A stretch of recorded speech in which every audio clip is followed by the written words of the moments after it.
everybody, welcome back to the channel. In today's video, I'm starting some brand new vegetable growing areas. This space hasn't been used for gardening before, so there's a bit of clearing to do first. I'll show you how I prepare the area, build and set up the planter boxes, and get everything planted with our new vegetables. If you're starting fresh or expanding your garden, this should give you a good idea of what's involved.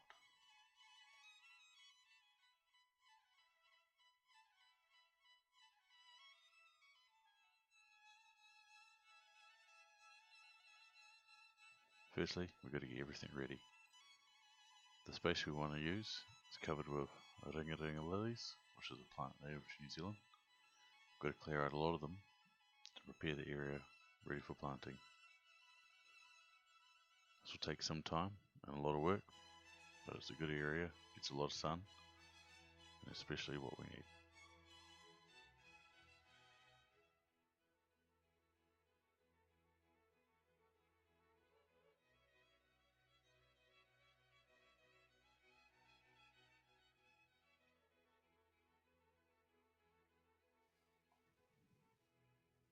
Don't worry, we have heaps of these ringa-ringa lilies located around the property, so we'll be looking to move them to another area so they can keep growing. They're a nice plant, but just taking up the space where we want to use for our new planter boxes.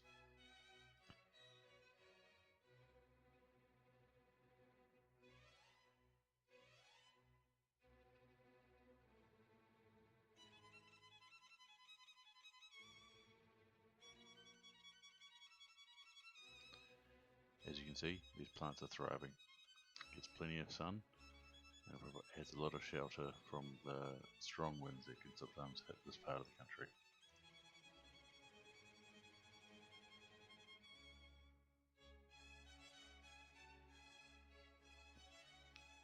Now that the area is cleared, we're putting down a whole lot of mat to help prevent any weeds from growing through and creeping into the garden. Putting down weed mat is great, a simple way to suppress regrowth and break down over time while improving the soil underneath. Getting the base right now is going to make maintenance easier from growing up.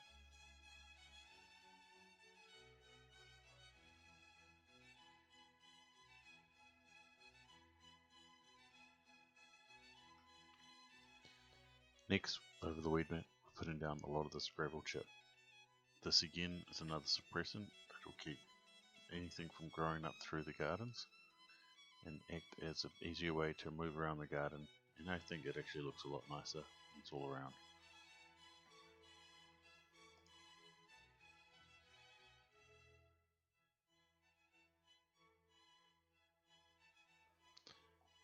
The gravel chip leaves a nice tidy finish, and it makes it easiest to mount the rocks around the gardens and make it all blend in, especially to the other parts of the driveway. It just looks a continuation on of what we currently have, and moving wheelbarrows and anything along it is much a smoother ride.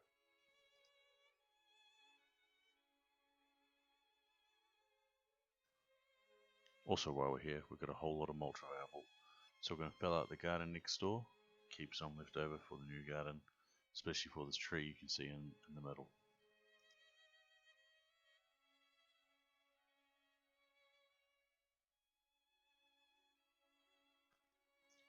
With the area ready, it's now time to get the planter boxes built.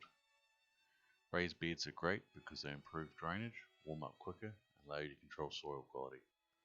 I'm spacing out these boxes so there's enough room to walk in between them and around them, using the gravel we've already put down. Planter boxes are important to be a good shape and size so you can access the plants easier from all sides. This helps tremendously on your back and any other issues you might have for reaching over.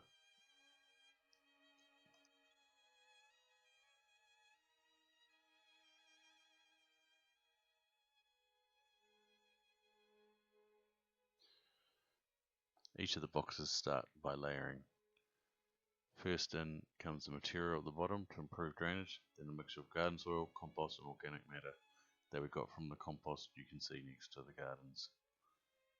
That soil is nice and loose, nutrient rich and able to hold moisture really well without becoming soggy.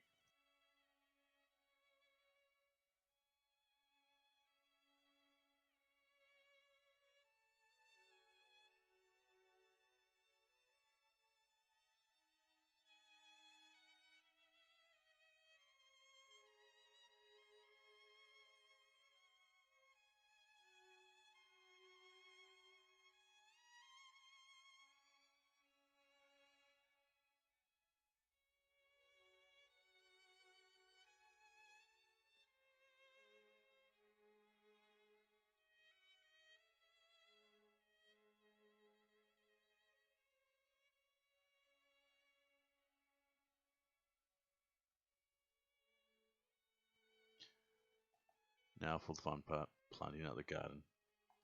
As you can see, we've got a whole lot of vegetables ready, all sorts, from cabbages, lettuces, cucumbers, watermelons, beans, tomatoes, anything else that we can think of that I can't remember the name right now. Spacing is really important here. It's tempting to pack out them as much as you can, but you've got to remember all plants need space, air, and sunlight to thrive. So give them a bit of room. Follow the instructions on your planting containers. This helps reduce disease and help healthy plants grow and thrive. As each plant goes in, I gently press down on the soil around it to let the roots get stuck into the soil, and then I give it a quick little water.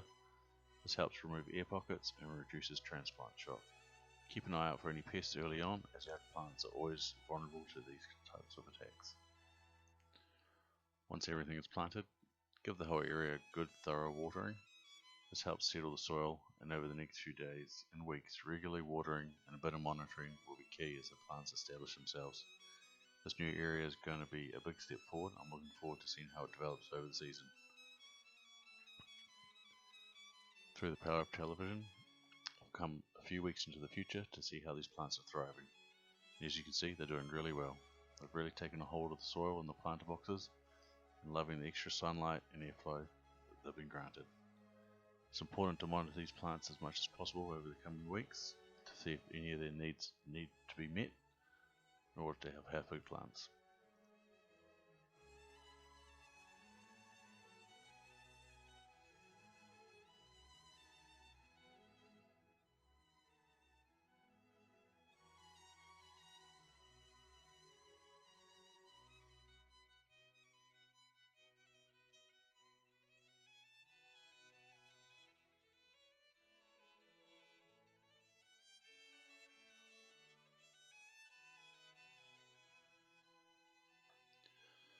Thanks for watching.